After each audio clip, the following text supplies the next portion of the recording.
रोमांचक सफर में हम आपको प्रशासन की उदासीनता भी दिखाएंगे। बने रहिए हमारे साथ।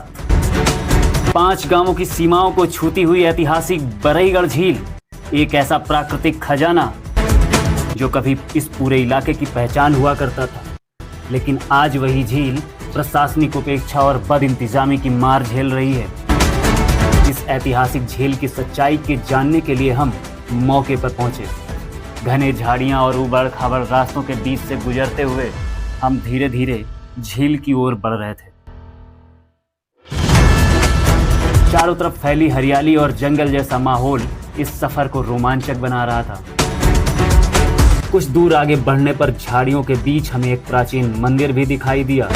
शांत वातावरण में मौजूद वह मंदिर पूरे इलाके को और रहस्यमयी बना रहा था। स्थानीय लोग बताते हैं कि कभी इस जगह की अलग ही रौनक हुआ करती थी। करीब 1.2 किलोमीटर में फैली बरईगढ़ झील सिर्फ पानी का स्रोत नहीं, बल्कि हजारों लोगों की जिंदगी का सहारा थी। सर्दियों के मौसम में यहाँ विदेशी प्रवासी पक्षी भी आया करते थे और उनका जमावड़ा लगता था।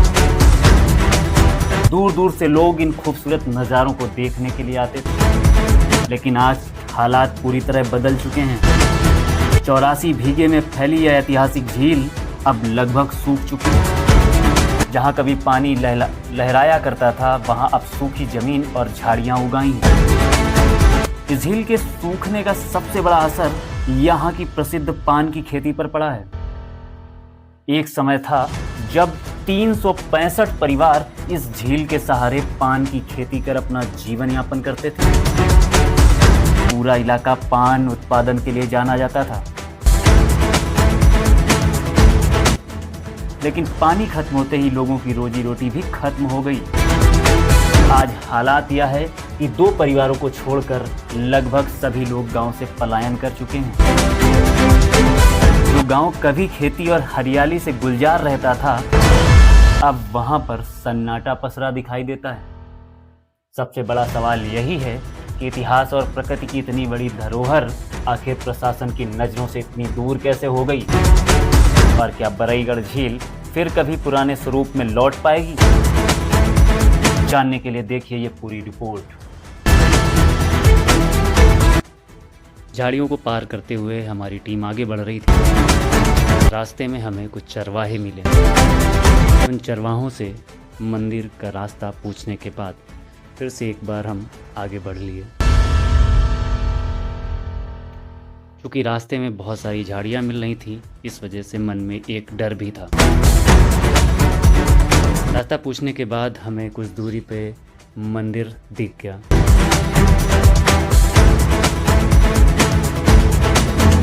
मंदिर में दर्शन करने के बाद एक बार फिर से हम आगे बढ़ चले।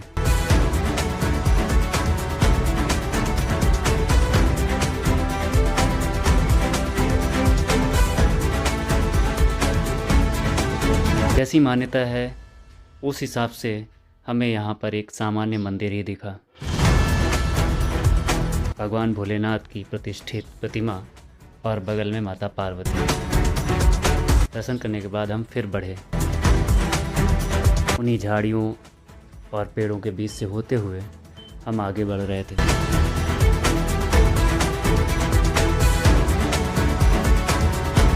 चरवाहों ने बताया था कि इस रास्ते पर विषैले सांप भी पाए जाते हैं, इसलिए हम लोग बहुत धीरे धीरे कदम आगे बढ़ा रहे थे।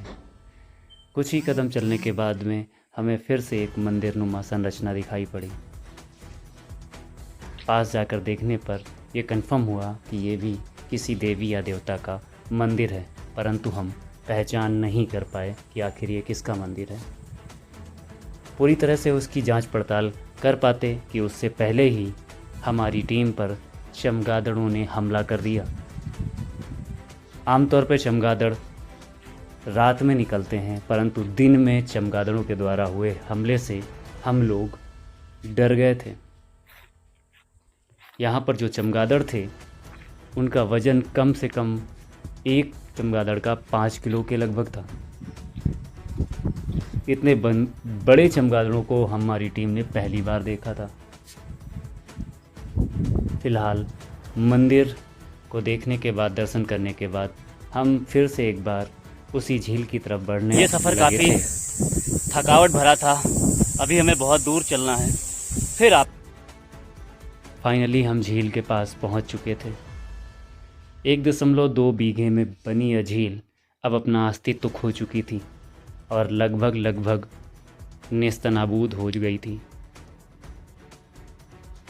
केवल कुछ ही गड्ढों में पानी भरा दिखाई दे रहा था, बाकी गड्ढे सूख चुके थे। कभी यहाँ पर विदेशी प्रवासी पक्षियों का जमावाड़ा दिसंबर माह के लगभग रहा करता था और आसपास के पक्षी भी यहाँ पर, जानवर भी यहाँ पर दिखाई पड़ते थे, परंतु अब कुछ नहीं था। पहले पानी भरा रहता था सालों माल।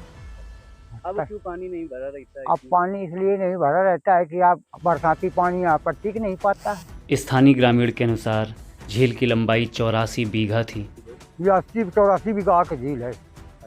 झील सूखने से यहाँ की मशहूर पान की खेती भी बंद हो चुकी थी। पान की खेती होती थी तो पान ही अदर गया, पानी की वजह से इसमें जलकुंभी पड़ गई तो पानी की वजह से सब पान की खेती नष्ट हो गई। 365 परिवारों में से केवल 2 परिवार ही खेती कर रहे थे, बाकी लोगों ने पलायन कर लिया था। इसमें 365 परिवार पुराने थे जो पान लगाते थे। अब वर्तमान में कोई नहीं रह गया, 2-4 परिवार रह गए। झील की इतनी दुर्दशा देख के मन व्यथित हो गया। पहले विदेशी पक्षी आवर है, अब जो जल के सामग्री नहीं है, जो अत्याचारी झील की ये दुर्दशा देखने के बाद में हमारी टीम वापस लौटने लगी। उन्हीं सकरे रास्तों से, झाड़ियों के बीच से हम दोबारा वापस लौट आए। लेकिन सरकार अगर इसको थोड़ा सा संरक्षण दे दे तो ये भी एक पर्यटन स्थल बन सकता है।